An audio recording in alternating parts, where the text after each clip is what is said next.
ہم F7 نہیں جا رہے کیا؟ حاشر نے پوچھا تھا۔ نہیں، F6 جا رہے ہیں، اس نے کہا تھا۔ پر کیوں؟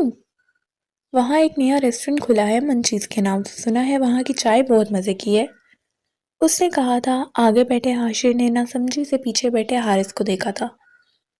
آج چھوڑ، پھر کسی اور دن چلے جائیں گے، حارث بولا تھا۔ کل کس نے دیکھی ہے؟ وہ بولا تھا۔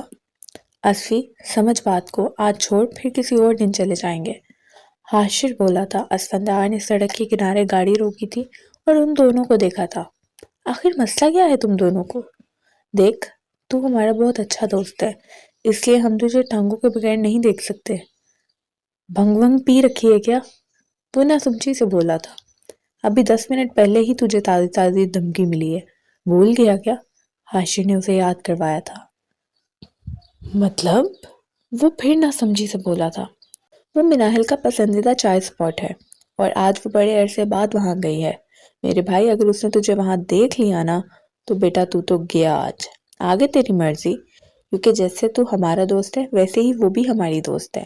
ہم جیسے تیری ٹانگیں ٹوٹی ہوئی نہیں دیکھ سکتے، ویسے ہی ہم مناہل کو اکیلے ٹانگیں توڑتے ہوئے بھی نہیں دیکھ سکتے، حارث بولا تھا۔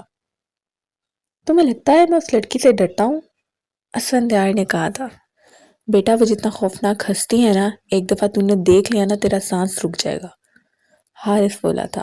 وہ ہلکا سا مسکرایا تھا اور گاڑی موڑ لی تھی۔ کب سے جانتے ہو اسے؟ اس نے پوچھا تھا۔ یہی کوئی 7 سالوں سے شاید، حاشر نے بتایا تھا۔ اس کی دوست تھی جس کی ڈیتھ ہوئی تھی؟ اس نے پوچھا تھا۔ کیا ٹاپک چھیڑ لیا۔ سارا اور مناہل بچپن کی دوستی تھی، اتنا بچپن کہ تب دوستی کا مطلب بھی نہیں پتا ہوتا، اور کچھ ہی لمحے لگے اتنے پرانے رشتے کو بچھڑنے میں، حاشر بولا تھا۔ یہاں اسلام آباد میں ہی رہتی ہے؟ اس نے پوچھا تھا۔ نہیں، پنجاب میں رہتی تھیں دونوں، یہاں تو جاب اور پڑھائی کرنے آئی تھیں، پر ان کو کیا خبر تھی اس سفر میں وہ ایک دوسرے سے جدا ہو جائیں گی، حارث بولا تھا۔ اوہ، کتنے بہن بھائی ہیں ان کے؟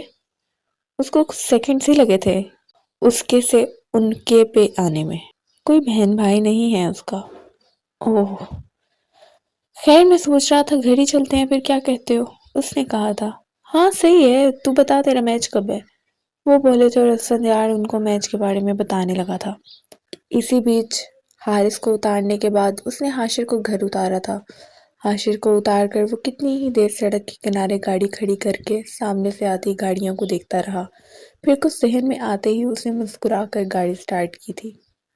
وہ سامنے ہی تھی، اس کی پشت اس کی طرف تھی، مگر اس نے اسے پہچان لیا تھا۔ وہ سامنے بیٹھی لڑکی کے ساتھ باتوں میں مصروف تھی۔ اس کی عادت تھی اونچا بولنا اور اونچا ہنسنا، وہ اس کی آواز، اس کی ہنسی آرام سے سن سکتا تھا۔ چھوٹا سا ریسٹورنٹ تھا اور اوپن ایئر میں موجود کرسیوں پر ہی بیٹھی ہوئی تھی۔ وہ اس سے ایک ٹیبل چھوڑ کر بیٹھ گیا تھا، ٹیبل پہ پڑے اخبار اٹھا کر چہرے کے سامنے رکھ کر چکا تھا۔ تھوڑی دیر بعد وہ آنکھوں سے اخبار تھوڑا نیچے کر کے اس کو دیکھتا۔ وہ تھوڑا حیران ہوا تھا ان کے ٹیبل پر موجود 3 کپ دیکھ کر۔ اس نے ادھر ادھر دیکھا کہ شاید ان کے ساتھ کوئی اور بھی ہو، مگر ان کے علاوہ وہاں کوئی نہیں تھا۔ وہ زندگی سے بھرپور لڑکی تھی۔ قسم سے یار، یہ چائے نشے کی طرح اثر کرتی ہے، روح تک میں سکون مل جاتا ہے۔ مناہل نے چائے کا آخری گھونٹ لیا تھا اور کپ ٹیبل پہ رکھتے ہوئے کہا تھا۔ ہاں یہ تو ہے، کنول بولی تھی اور خاموش سی ہو گئی تھی۔ مناہل نے ایک نظر اسے دیکھ کر پھر آگے پیچھے نظر دوڑائی تھی۔ یار، مجھے کیوں لگ رہا ہے کہ ہم پہ کوئی نظر رکھے بیٹھا ہے؟ مناہل نے اس کے قریب ہو کر آہستہ سے کہا۔ تمہیں وہم ہو رہا ہے بہن، بھلا ہمارا پیچھا کون کرے گا؟ یہاں تو زیادہ لوگ بھی نہیں ہیں، کنول نے ارد گرد کے ٹیبل دیکھ کر کہا تھا۔ پتہ نہیں، پر مجھے لگ رہا ہے ایسا۔ کیا ہوا، اتنی چپ کیوں ہو؟ مناہل نے کنول کو دیکھ کر کہا تھا۔ تمہیں کچھ بتانا تھا۔ کیا سب خیریت ہے؟ تمہارے گھر میں سب ٹھیک ہے؟ 2-3 مہینوں میں مری واپس جا رہی ہوں، ہمیشہ کے لیے۔ میری وہاں جاب ہو گئی ہے، کنول نے کہا تھا اور مناہل کے چہرے کے بدلتے تاثرات دیکھے تھے۔ ایک اور دوست بچھڑنے والا تھا اس سے، مگر اس بار وہ خاموشی سے بس مسکرا دی تھی۔ خوش رہو، اللہ تمہیں بہت کامیاب کرے اور تمہارا نصیب تم سے بھی پیارا کرے، آمین۔ اس نے مسکرا کر بہت سی دعائیں دی تھیں اسے۔ پیچھے بیٹھے اسفندیار نے اس کی زخمی آواز سن کر اخبار چہرے کے سامنے سے تھوڑا نیچے کیا تھا اور اس کی جانب دیکھا تھا۔ ایک دم سے اس نے زندگی کی اس بھرپور لڑکی کو زخمی ہوتے دیکھا تھا۔ آمین، میں ملنے آیا کروں گی تم سے، کنول بولی تھی۔ مناہل صرف مسکرائی تھی کیونکہ وہ جانتی تھی ایسا کچھ نہیں ہوتا۔ جو چلے جاتے ہیں ایک بار وہ واپس کبھی لوٹ کر نہیں آتے، بے شک وہ آپ کی زندگی سے ہو یا شہر سے۔ گھر چلیں؟ مناہل نے کہا تھا اور اٹھ کھڑی ہوئی تھی۔ ہاں چلو۔ وہ لوگ وہاں سے آگے بڑھے تھے۔ مناہل نے ایک نظر پیچھے دیکھا تھا مگر اس بار بھی وہاں کوئی نہیں تھا۔ پھر وہ لوگ گھر کے لیے نکل گئی تھیں۔ اس نے اخبار سے چہرہ ہٹایا تھا اور ان کو دور جاتا دیکھا تھا۔ جب وہ نظروں سے اوجھل ہو گئی تو وہ کھڑا ہوا اور گاڑی کی طرف بڑھا۔ کنول سو چکی تھی مگر اس کو نیند نہیں آ رہی تھی تو وہ بالکنی میں چکر لگانے لگی۔ سارا، یار نہیں جانا چاہیے تھا تجھے، ایک لمبی آہ لے کر وہ بولی تھی۔ کاش میں وقت کو واپس لے جا سکتی، ان لمحوں میں جب تم میرے ساتھ تھی۔ اللہ جی، کیوں مجھ سے چھین لیتے ہیں آپ وہ سب لوگ جن کے میں بہت قریب ہو جاتی ہوں۔ ایک بار پھر سے میں اکیلی رہ جاؤں گی۔ کاش وہ شخص میری سارا کی زندگی میں کبھی آیا ہی نہ ہوتا تو آج وہ میرے ساتھ ہوتی۔ کیا یار سارا، اس ایک شخص کے پیچھے تو نے اپنی جان دے دی، میرے بارے میں ایک دفعہ بھی نہیں سوچا؟ اتنا ضروری ہو گیا تھا کیا وہ تمہارے لیے؟ اس نے ایک لمبی سانس لی تھی اور موبائل اٹھایا تھا۔ اس کے والد کی 2 کالز آئی ہوئی تھی، اس نے ابھی دیکھا تھا۔ کچھ سوچتے ہوئے اس نے کال ملائی تھی۔ فون دوسری بیل پر ہی اٹھا لیا گیا تھا۔ سلام کرنے کے بعد اس نے ان کا حال پوچھا تھا۔ میں ٹھیک ہوں، مجھے یہ بتاؤ واپس کب آ رہی ہو تم؟ آپا شادی کی تاریخ مانگ رہی ہیں بار بار۔ ہر بار اسے کہیں نہ کہیں کی خوش فہمی تھی کہ وہ اس کا حال پوچھنے کے لیے کال کر رہے ہیں، لیکن ہمیشہ ہی وہ غلط ثابت ہو جاتی تھی۔ ابو میں نے آپ کو بتایا تھا، میں اب جہاں جاب کر رہی ہوں ان کے ساتھ میرا 5 سال کا معاہدہ ہے، میں اس کو پورا کیے بغیر نہیں آ سکتی، اس نے بھیگی آواز میں کہا تھا۔ پچھلے 5 سالوں سے میں یہی سن رہا ہوں، ابھی تک وہ مدت ختم ہی نہیں ہوئی، انہوں نے سختی سے کہا تھا۔ ابھی دوبارہ ایک آفس جوائن کیا ہے ان کے ساتھ، ابھی 1 سال بھی مکمل نہیں ہوا، اس نے کہا تھا۔ مجھے پاگل سمجھتی ہو؟ تمہارے پاس 1 مہینے کا وقت ہے، یہاں پہنچو ورنہ میں خود وہاں آ جاؤں گا اکبر کے ساتھ، انہوں نے غصے سے کہا تھا۔ 1 مہینہ؟ موبائل کان سے ہٹا کر وہ بڑبڑائی تھی۔ یا اللہ، میں کیا کروں؟ آپ تو جانتے ہیں نا سب، پلیز میری مدد کریں، میں نہیں کر سکتی یہ شادی، وہ آسمان کی طرف دیکھ کر بولی اور اس کی آنکھیں آنسوؤں سے بھر گئی تھیں۔ صبح 10 بجے کا وقت تھا جب وہ آفس میں داخل ہوا۔ سامنے ہی حاشر اور حارث نے حیرت سے اسے دیکھا اور اس کو اپنے روم میں لے گئے، اس سے پہلے کہ مناہل اسے دیکھتی۔ طبیعت ٹھیک ہے نا؟ تو یہاں کیا کر رہا ہے وہ بھی اس ٹائم؟ حارث اور حاشر اسے آفس میں لے گئے تھے اور اس سے پوچھا تھا۔ ہاں ٹھیک، میں وہ یہاں سے گزر رہا تھا تو سوچا تم لوگوں سے مل لوں، اس نے بیٹھتے ہوئے کہا تھا۔ ایک رات میں اتنا اداس ہو گیا تو ہم سے کہ ہماری یاد تجھے یہاں کھینچ لائی ہے نا؟ حاشر تنزیہ بولا تھا۔ اصل میں بات کچھ اور ہے، وہ بولا تھا۔ تو اصل بات پہ آنا، یہ اداسی کا ڈرامہ کرنے کی کیا ضرورت ہے؟ حارث بولا تھا۔ وہ ہے آفس میں؟ کون؟ انہوں نے شکی انداز میں پوچھا تھا، جبکہ وہ جانتے تھے وہ کس کے بارے میں پوچھ رہا ہے۔ لیڈی کلر، وہ بس اتنا ہی بولا تھا اور ان دونوں نے ایک دوسرے کی طرف دیکھا تھا۔ کل ایک ہی دن میں 2 دفعہ اس سے ذلیل ہو کر آرام نہیں آیا جو آج پھر صبح صبح آ گئے ہو؟ حاشر بولا تھا۔ کسی میں اتنی ہمت نہیں ہے جو اسفندیار خان کو ذلیل کر سکے۔ او بس، کل سے پہلے ہمیں بھی یہی لگتا تھا، پر کل ناک کٹوا دی تو نے ہماری۔ حاشر بولا تھا۔ بیٹا وہ لڑکی تھی اس لیے معاف کر دیا تھا، اور جہاں تک ہم تجھے جانتے ہیں تو وہ ہے جو کبھی کسی لڑکی کو بھی معاف نہ کرے، پھر یہ مہربانی مناہل کے لیے کیوں؟ حارث نے پوچھا تھا۔ تم لوگوں کی وجہ سے؟ دوست ہے نا تم لوگوں کی، بس اسی لیے، اس نے کہا تھا۔ ابھی کام بتا کیا ہے، اصل بات پہ آ، بات نہ گھما، حاشر بولا تھا۔ وہ دراصل میں سوچ رہا تھا، سوچنے کے لیے تو دماغ چاہیے ہوتا ہے، حاشر شرارتی انداز میں بولا تھا۔ پٹنا ہے، اسفندیار مکہ بنا کر بولا تھا۔ ارے میری پیاری بہن، مذاق کر رہا تھا، بولیں بولیں کیا آپ سوچ رہے تھے؟ حاشر بولا تھا۔ میں سوچا تھا کوئی چھوٹی موٹی جاب کر لوں، اسفندیار نے کہا تھا، اور ان دونوں نے حیرت سے ایک دوسرے کو دیکھا تھا۔ نوکری؟ اور وہ بھی تو؟ مذاق کر رہے نا؟ حارث بولا تھا۔ ہاں تو ظاہر ہے مذاق ہی کر رہا ہے نا، اس کو بھلا کیا ضرورت ہے چھوٹی موٹی جابوں کی؟ حاشر بولا تھا۔ میں نے آج تک مذاق کیا ہے جو میں آج کروں گا؟ تو سچ میں جاب کرنے کی بات کر رہا ہے؟ حارث بولا تھا۔ ہاں، کوئی نظر میں ہو تو بتانا، اسفندیار نے لاپرواہی سے کہا تھا۔ پر تو کیوں کرنا چاہتا ہے جاب؟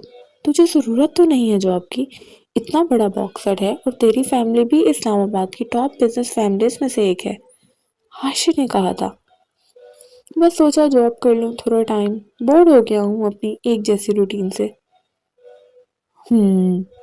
خیر ابھی نظر میں تو کوئی نہیں ہے، لیکن ابھی حاشر بول ہی رہا تھا کہ وہ اس کی بات کاٹ کر بولا، اس آفس میں بھی ہوگی تو چلے گا؟ اسفندیار نے ادھر ادھر دیکھ کر کہا تھا۔ اصل سمجھ تو اب آئی تھی حارث اور حاشر کو۔ اوہ تو یہ بات ہے، وہ دونوں ایک ساتھ بولے تھے۔ نہیں نہیں کوئی بات نہیں ہے، چل میں انٹرویو کرواتا ہوں منائل میڈم سے، حاشر شرارتی انداز میں بولا تھا اور اٹھ کر باہر کی طرف بڑھا تھا۔ وہ انٹرویو لے گی؟ اس کو جھٹکا لگا تھا۔ کیوں، ڈر لگ رہا ہے؟ حاشر ہنستے ہوئے بولا تھا۔ میں کسی سے ڈرتا ورتا نہیں ہوں، اسفندیار بولا تھا۔ ہمیں بھی کل تک یہی لگتا تھا، وہ دونوں بولے تھے۔ زیادہ باتیں کرنے کا نہیں بولا، انٹرویو کرواؤ میرا۔ ہاں جا رہا ہوں، حاشر نے کہکا لگایا تھا اور اٹھ کر چلا گیا تھا۔ ہیلو رانا صاحب، حاشر نے اس کے آفس کا تھوڑا سا دروازہ کھول کر کہا تھا۔ حاشر کی فائل سلمان صاحب نے اس کو دے دی تھی فل کرنے کے لیے، جس کی وجہ سے وہ بہت تپی ہوئی تھی۔ دفعہ ہو جاؤ یہاں سے اپنی شکل لے کر۔ مناہل ابھی بھی تپی ہوئی تھی۔ جب آپ کو پتا ہے میں نے آپ کی بات نہیں ماننی پھر بھی، وہ اندر داخل ہوتا ہوا بولا تھا اور اگنور کر کے اپنے کام میں لگ چکی تھی۔ ایک انٹرویو ہے، اس نے کہا تھا، تو میں کیا کروں؟ مناہل بولی تھی۔ ارے ارے اتنا غصہ؟ سوری نا سچی، اگلی بار سارا کام ٹائم سے ختم کر لوں گا پکا، میری پیاری بہنی انٹرویو تو لے لو، وہ پیار سے بولا تھا۔ زیادہ مکھن نہیں لگاؤ، سر کو بولو لے لیں گے، مناہل نے کہا تھا۔ میڈم انہوں نے ہی بولا ہے کہ پہلا انٹرویو آپ لیں گے، دوسرا وہ لے لیں گے۔ کیا مصیبت ہے، سارے کام مجھ سے ایسے کرواتے ہیں جیسے میں وزیر اعظم لگی ہوئی ہوں، مناہل تب کر بولی تھی۔ ارے وزیر اعظم کام تھوڑی کرتے ہیں، کرتے ہوتے تو ملک کا یہ حال تھوڑی نہ ہوتا، حاشر بولا تھا۔ بکو نہیں، بھیجو جو بھی ہے، مناہل بولی تھی۔ ارے لیں، ایک سیکنڈ میں آیا، خان صاحب اندر آ جائیں، حاشر بولا تھا اور دروازہ کھول کر وہ اندر داخل ہوا تھا۔ خان صاحب تو ایسے کہہ رہے جیسے ڈی سی لگا ہوا یہاں کا۔ اس کی بڑبڑاہٹ سن کر اسفندیار نے حاشر کو دیکھا تھا جو ہنس رہا تھا، وہ ابھی بھی اپنے کام میں مصروف تھی۔ یہ سی وی ہے، حاشر نے اس کے لیپ ٹاپ پر سی وی رکھی تھی اور شرارتی انداز میں بولا تھا۔ اچھا جاؤ اب، اس نے سی وی پکڑی تھی اور بولا تھا۔ حاشر تو چلا گیا تھا وہاں سے۔ مناہل ابھی بھی سامنے بیٹھے بندے سے انجان تھی، ابھی لیپ ٹاپ بند کر کے اس نے سی وی پکڑی ہی تھی۔ انٹروڈیوس یور سیلف، مناہل کی نظریں سی وی پر ہی تھیں۔ اسفندیار نے بولنا شروع کیا اور مناہل نے جیسے ہی نظریں سی وی سے ہٹا کر اس کی طرف دیکھا، ایک دم جھٹکے سے کھڑی ہو گئی۔ آپ؟ وہ بس اسے دیکھ رہی تھی، اسے سنائی ہی نہیں دے رہا تھا وہ کیا بول رہا تھا۔ اسے لگا اس کا وہم ہے، اس نے فوراً سی وی پہ نام کو دیکھا، وہ اسفندیار احمد خان ہی تھا۔ آپ کی ہمت کیسے ہوئی دوبارہ میرے سامنے آنے کی؟ وہ غصے سے بولی تھی۔ اسفندیار بھی کھڑا ہو گیا تھا۔ میڈم آپ نے ہی انٹرویو کے لیے بلایا ہے، وہ معصومیت پھر بولا تھا۔ وہ واحد تھی جس کے غصے کے آگے وہ خاموش ہو جاتا تھا، لیکن وہ تو اسفندیار خان تھا، سب اس کے غصے سے ڈرتے تھے۔ میں لاسٹ ٹائم کہہ رہی ہوں چلے جاؤ یہاں سے ورنہ اچھا نہیں ہوگا، مناہل غصہ کنٹرول کرتی ہوئی بولی تھی۔ دیکھیں میم ایسے، وہ ابھی مسکرا کر بولنے ہی والا تھا کچھ کہ مناہل اور دب گئی۔ بھاڑ میں جاؤ، وہ غصے سے بولی تھی اور آفس سے چلی گئی تھی۔ وہ وہاں ہی کھڑا سر جھکائے مسکرا رہا تھا۔ مناہل کو غصے میں دیکھ کر حاشر اور حارث بھاگتے ہوئے اسفندیار کی طرف آئے تھے۔ اوئے تو ٹھیک ہے نا؟ وہ دونوں آفس میں داخل ہوئے تو ایک دم بولے، جبکہ وہ ابھی بھی کھڑا مسکرا رہا تھا۔ نہیں، اسفندیار نے کہا تھا۔ ہے کیا ہوا؟ سر تو نہیں پھاڑ گئی؟ دکھاؤ مجھے۔ حاشر آگے بڑھ کر بولا، کہاں ہے مناہل؟ سر سلمان یہ سارا منظر کیمرہ میں دیکھ رہے تھے، اس لیے غصے سے اٹھ کر اس آفس میں آئے تھے۔ سر وہ باہر ہے، حارث ان کو آفس میں لے کر آؤ، حاشر مناہل کو بلا کر لاؤ۔ سلمان صاحب بولے تھے، جی سر۔ وہ دونوں بر وقت بولے تھے۔ مناہل کے کمرے میں آتے ہی سلمان صاحب نے حارث اور حاشر کو باہر نکال دیا اور اب وہ خود اسفندیار اور مناہل تھے۔ بس مناہل کیا ہے یہ سب؟ وہ لیپ ٹاپ کا منہ اس کی طرف کر کے بولے تھے جہاں سی سی ٹی وی کی ریکارڈنگ چل رہی تھی۔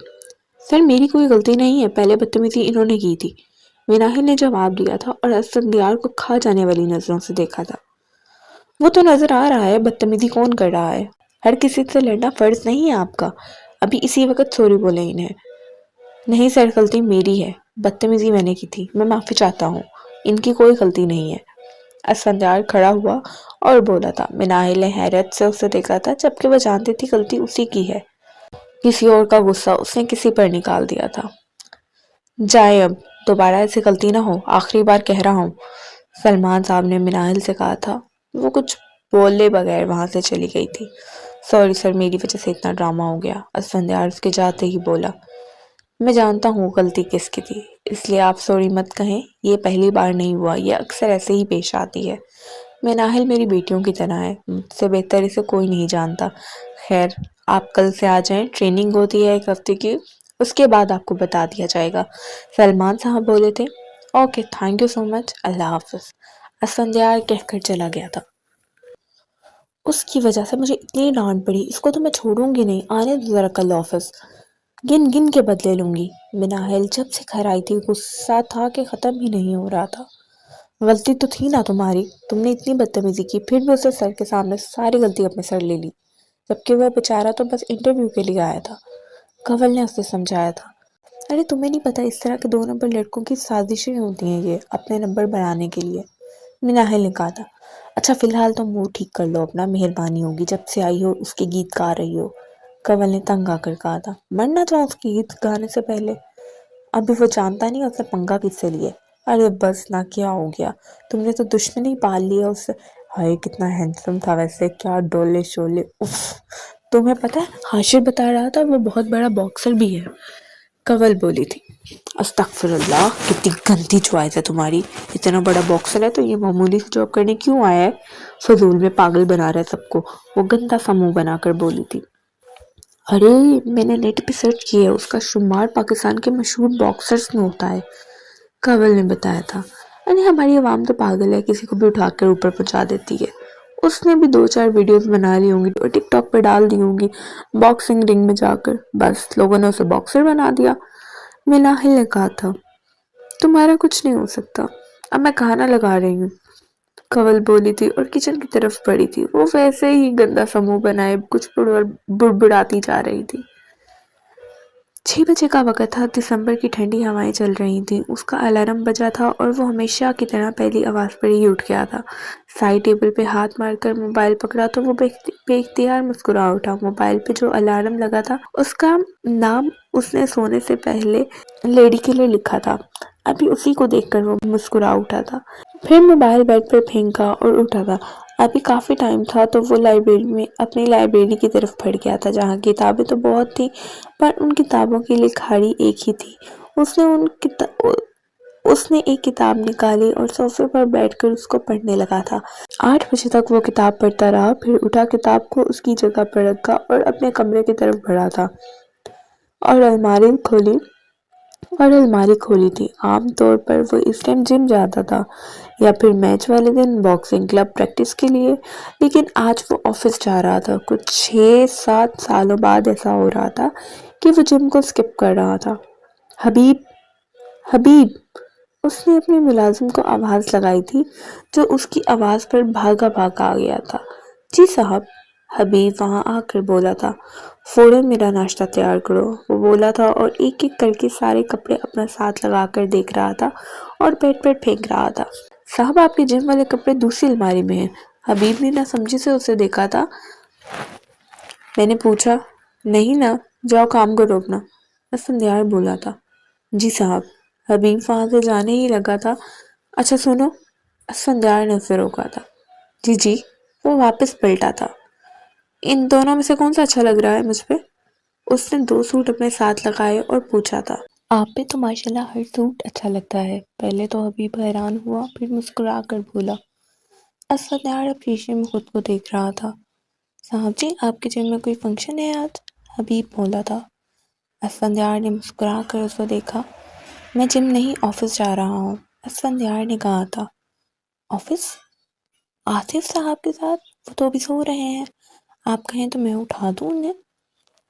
نہیں، میں ان کے ساتھ نہیں جا رہا، تم جاؤ ناشتہ بناؤ، میں لیٹ ہو رہا ہوں، اسفندیار بولا تھا اور سیاہ آفس پینٹ کوٹ اٹھائے تبدیل کرنے کے لیے بڑھا تھا۔